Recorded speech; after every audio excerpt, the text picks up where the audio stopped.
안녕하십니까, 준희원입니다. 오늘의 TMI 톡은 이웃한 두 수의 합이 제곱수가 되는 순환 문제를 풀어보도록 하겠습니다. 자, 오래간만에 영상 촬영을 하게 됐는데요.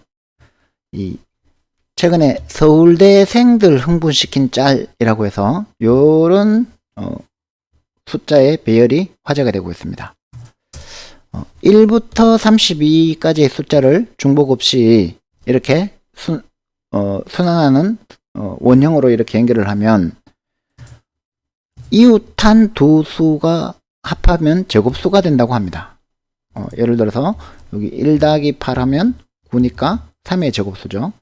그리고 21 더하기 4 하면 25니까 5의 제곱수고, 어떤 숫자를 더해도 이거는 32 더하기 17 하면 49니까 7의 제곱수가 되는, 이 원형으로 배치된 숫자 중에서 어떤 이웃한 두 수를 더해도 이게 제곱수가 된다는 겁니다. 그래서 이게 수학의 아름다움을 나타낸다고 해서 화제가 되고 있었습니다. 그리고 이제 생활 코딩에 지원팍 님이 해설을 올려주셨는데, 이 문제에 대한 해설을 1부터 32까지의 정수를 이웃한 두 수를 더하면 제곱수가 되도록 하는 무방향 그래프에서의 해밀턴 사이클 찾는 문제다 라고 이렇게 해설을 올려주셨습니다. 코드도 올려주셨고, 그래서 지원팍 님의 그 블로그에 들어가 보시면 요 밑에 블로그 출처가 있는데 제가 링크도 걸어 놓도록 하겠습니다. 이 그래프의 요 해밀토니안 사이클을 이렇게 찾아내는 문제가 된다는 겁니다. 자, 그래서 해밀턴 사이클이 뭐냐, 해밀토니안 사이클이 뭐냐 하면은 주어진 연결된 그래프에서, 커넥티드 그래프에서 모든 정점을 반드시 한 번씩만 지나가는 사이클을 우리가 해밀턴 사이클이라고 부릅니다. 오일러 사이클이 더 유명하죠. 모든 간선을 반드시 한 번씩만 지나가는 사이클, 즉 한붓 그리기 하는 것은 오일러 경로입니다. 오일러 사이클이 오일러 회로가 되고, 모든 정점을 한 번씩 지나가는 것이 해밀턴 사이클입니다. 이 오일러 사이클은 오일러가 어떻게 수학적으로 어떻게 구하면 되는지를 밝혀냈지만, 해밀턴 사이클은 수학적으로는 밝힐 수가 없어요. 그래서 완전 탐색을 해봐야 됩니다. 자, 이런 이제 그래프가 주어지면 이 그래프를 어떤 정점에서 시작해서 이렇게 순환해서 모든 정점을 다 방문하고 이렇게 원래 자리로 되돌아오는 것을 해밀턴 사이클이라고 부릅니다. 자, 그래서 우리가 이 문제의 무방향 그래프는 생각해보면 1에서 32까지 정수가 정점이 되는 거죠. 벌텍스 집합이 되는 거고, 두 수의 합이 제곱수이면 간선이 존재합니다. 엣지가 존재한다고 보면 되겠죠. 자, 그래서 이제 예를 들어서 1이면 1하고 3을 더하면 4가 되니까 2의 제곱수고, 1하고 8을 더하면 9가 되니까 3의 제곱수고, 1에서 15를 더하면 16이니까 4의 제곱수고, 1에서 24를 더하면 25니까 5의 제곱수죠. 그죠? 그리고 이제 6의 제곱수는 66이 36이니까 35가 되는데, 그러면 이제 35는 n이 32니까 35는 필요가 없죠. 그죠? 정점이 없는 거니까. 자, 이런 식으로 이제 그래프를 쭉 연결해 나가면, 이 간선들을 이렇게 쭉 연결해 나가면 그래프 모양이 나옵니다. 자, 그러기 위해서는 이제 제곱수를 어떻게 판단하느냐, 이것도 이제 여러 가지 방법이 있겠지만, 잘 생각해 보면 두 수의 합 중에서 가장 작은 수와 가장 큰 수는 1하고 2 더하면 3이 되겠죠. 그리고 n-1하고 n을 더하면 2n-1이 제일 큰 수가 됩니다. 그러면 이 제곱수들이 이 수의 합이 제곱수가 되려면, 만약에 어떤 제곱수를 k제곱이라고 했을 때 이 k제곱은 1에서 2 된 3보다 크고, 그리고 2의 n 더하기 n-1 했는 것보다 2n-1보다 작아야 되기 때문에 양변에 루트를 씌우면 루트 3보다 크거나 같고, 그리고 루트 2n-1보다 작거나 같아야 되죠. 그죠? 자, 그러면은 이제 이 k의 범위는 우리가 2에서 루트 2n-1 사이라고 보면 됩니다. 그러면 이제 가장 쉬운 방법은 이 스퀘어즈를 제곱수들을 이렇게 2에서 루트 2n-1 했는 것까지 우리가 i의 제곱으로 하면 프린트 해보면 4, 9, 16, 25, 36, 49까지가 나옵니다. 7의 제곱인데 8의 제곱은 8, 8, 64니까 32 더하기 31 했는 것보다 더 커져. 그죠? 그러니까 이거는 필요 없고. 그러면 이제 우리가 이 범위 안에 들어가는 제곱수 6개를 다 알고 있으니까 i가 1에서 n까지 그리고 i 플러스 1에서 n까지 이 i 더하기 j 했는 것이 스퀘어즈 요 범위 안에 이 리스트 안에 있는지 확인을 해보면 이 ij가 간선의 집합이 되겠죠. 1, 3, 1, 8, 1, 5, 1, 24, 27, 24, 23 이런 식으로 이제 그래프의 간선 엣지 집합이 구해진다고 보면 됩니다. 자, 그러면 이제 무방량 그래프를 어떻게 만드느냐? 이 파이썬 딕셔너리로 인접 리스트를 생성해 보도록 하겠습니다. 어드제이션시 리스트를 이렇게 이 스퀘어즈를 이렇게 아까 앞에서 얘기한 대로 계산하고 그 다음에 이제 그래프는 요 i 땡땡 빈 리스트를 만든 다음에 1에서 n까지 만약에 for ij 하면서 i 더하기 j가 스퀘어즈에 있으면 엣지가 이제 추가가 돼야 되는데 양방향이니까 i에다가 j를 어펜드하고 j에다가 i를 어펜드하면 그래프 g가 형성이 되겠죠. 그리고 이제 이 그래프를 이 크리에이트 그래프에서 32개 1에서 32까지 숫자를 정점으로 하는 이 그래프를 생성한 다음에 이 각각의 그래프에 대해서 이 1번 버텍스에 대해서 인접 리스트, 2번 버텍스에 대해서 인접 리스트, 3번에서 인접 리스트 이렇게 어드제이션시 리스트를 만들면 그래프를 표현할 수 있습니다.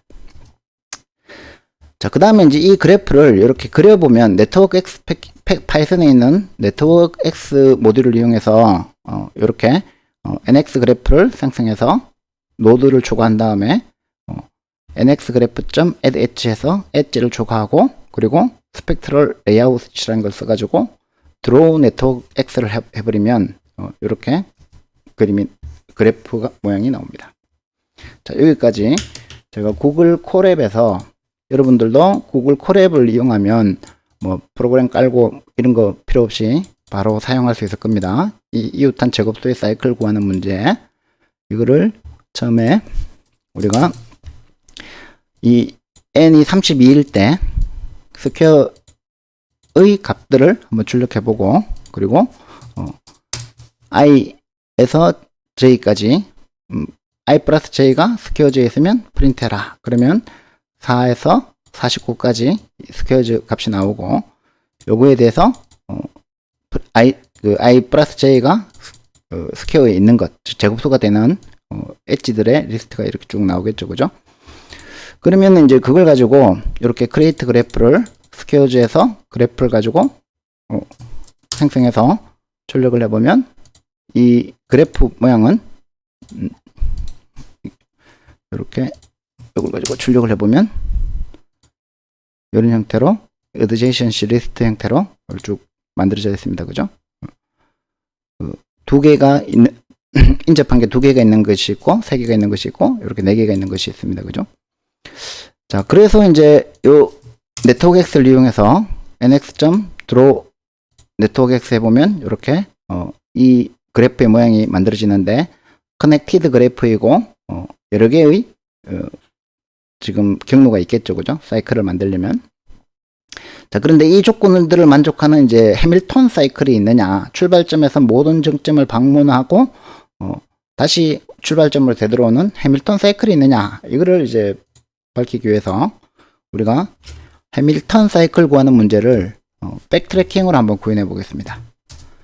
백트래킹으로 하면 이제 해밀턴 사이클에서 그래프를 입력으로 받고 버텍스에서 패스를 통해서 해밀턴 사이클을 찾는다고 보면, 자, 종료 조건은 length of path, 이 패스의 길이가 length of 그래프의 길이와 같아지면, 즉 모든 노드를 방문한 거죠. 하지만 이제 모든 노드를 방문하고 난 다음에 이 마지막 노드하고 요 노드하고가 서로 연결이 돼야 되잖아요, 그죠? 그래서 이 버텍스가, 이 주어진 버텍스가 이 그래프의 패스 제로, 첫 번째 요 노드하고 마지막 요 버텍스, 추가될 요 버텍스하고 서로 연결되어 있는지를 확인해서, 만약에 이게 연결이 되어 있으면 프린트 패스를 하면 그 패스가 해밀턴 패스가 되겠죠. 그게 아니면, 이 종료 조건이 아니면 모든 네이버에 대해서, 이 그래프, 이 버텍스의 모든 네이버에 대해서 만약에 이 네이버가 패스에 없으면, 아직 방문하지 않은 노드면 이 패스에 추가를 한 다음에 해밀턴 사이클을 재기호출을 해주고, 아니면 이제 끝나고 나면 팝을 해주면 각각 이제 스테이트 그 SST가 상태 공간 트리가 이렇게 만들어지겠죠, 그죠? 자, 이렇게 이제 해밀턴 사이클 구하는 거를 백트래킹으로 구현하고 나면 이 해밀턴 사이클을 호출하면 이렇게 두 개가 출력이 됩니다. 한번 해보겠습니다. 자, 해밀턴 사이클 앞에서 백트래킹으로 구현한 대로 정의하고 해밀턴 사이클을 호출하면 이제 이렇게 두 개가 나오죠. 자, 이렇게 두 개가 나오는 이유에 대해서는 이렇게 보시면 됩니다. 자, 18, 28. 그러니까 예를 들어서 이렇게 해서 이렇게 연결되면 이쪽으로 순환하는 패스가 하나 있을 것이고, 이쪽으로 순환하는 패스가 하나 있을 것이죠, 그죠? 그래서 이게 실제로는 두 개가 같은 패스예요. 18, 28. 그 다음에 얘는 거꾸로 가면 18, 28, 21, 4. 18, 28, 21, 4. 요렇게 도는 놈하고, 요렇게 도는 놈하고가 지금 두 개가 같이 쌍으로 나오는 거죠. 자, 이렇게 해서 이제 해밀턴 순환 경로도 네트워크X에 이렇게 이 솔루션을 그래프로 만들어서 쭉 그려보면, 요거는 이제 이 솔루션에 있는 거를 요렇게 연결하고 요렇게 연결하고 요렇게 연결하고 마지막에 거를 다시 요렇게 연결하면 요런 모양이 나온다는 거죠. 그래서 이 모양에서 어딘가를 임의로 잡아서 이게 36이고, 임의로 잡아서 보면 16이네. 16이면 4, 46이죠, 그죠? 그래서 이제 조건에 맞는 사이클이 나왔다는 것을 알 수가 있습니다. 자, 그래서 이거를 그림을 그리고 난 다음에, 자, 한번 그림까지 요거를 구글 콜앱에서 돌려보면 이렇게 이제 사이클이 나왔는데, 문제는 이제 요 그 지원팍님의 글에도 나오다시피 이 해밀턴 사이클이 그러면 n이 32보다 작을 때는, 즉 1에서 31까지는 해밀턴 사이클이 존재하지가 않습니다. 그리고 이제 32일 때는 한 개가 존재하는데, 아까 두 개 나왔지만 그거는 이제 그거 쌍둥이니까 오른쪽으로 가는 거 왼쪽으로 가는 거 똑같은 거니까 이제 한 개라고 보면, 33일 때도 한 개인데 34일 때부터는 여러 개가 나옵니다. 그래서 이제 몇 개의 n이 주어질 때 이 몇 개의 해밀턴 사이클이 존재하는지 그거를 체크하기 위해서 이렇게 카운트, 이제 패스 출력하는 거는 해봤으니까 카운트를 증가하도록 글로벌로 카운트를 선언해놓고 카운트를 증가하도록 해서 이 카운트를, 사이클 카운트를 돌린 다음에 이 카운트의 솔루션의 개수를 이렇게 출력하는 것을 한번 돌려봤습니다. 그렇게 하니까 이제 2부터 30일까지는 전부 다 0이 나오고, 32일 때는 1, 33일 때는 1, 34일 때는 11개가 나오고, 35일 때는 57개가 나오고, 이게 이제 규칙이 없이 나오더라고요. 그래서 수학적으로도 굉장히 좀 재밌는 문제가 될 것 같습니다. 그래서 사이클 카운트를 이렇게 돌리고 얘를 돌려보면 이런 식으로 쭉 나오는데, 34가 11이죠. 그러면 요거를 32에서 한 40까지 돌려보면 요게 해밀토니안 사이클 구하는 거는 어쨌든 완전 탐색이기 때문에 그렇게 빠르진 않아요. 그래서 돌려보면 이렇게 속도는 조금 걸립니다. 32일 때 1, 33일 때 1, 34일 때 11, 35일 때 57. 57로 증가하다가 또 36일 때는 30일로 줄어들죠. 규칙이 없는 것 같더라고요. 그래서 이런 식으로 하면은 우리가 n이 주어졌을 때 순환하는 제곱수의 이웃들을 이렇게 나열하는 여러 가지 경우의 수를 만들어 볼 수 있습니다. 자, 오늘은 수학적으로 굉장히 아름다운 모양을 갖추는 이웃한 숫자들이 제곱이 되는 순환하는 해밀턴 사이클을 만드는 것을 코딩을 해봤습니다. 감사합니다.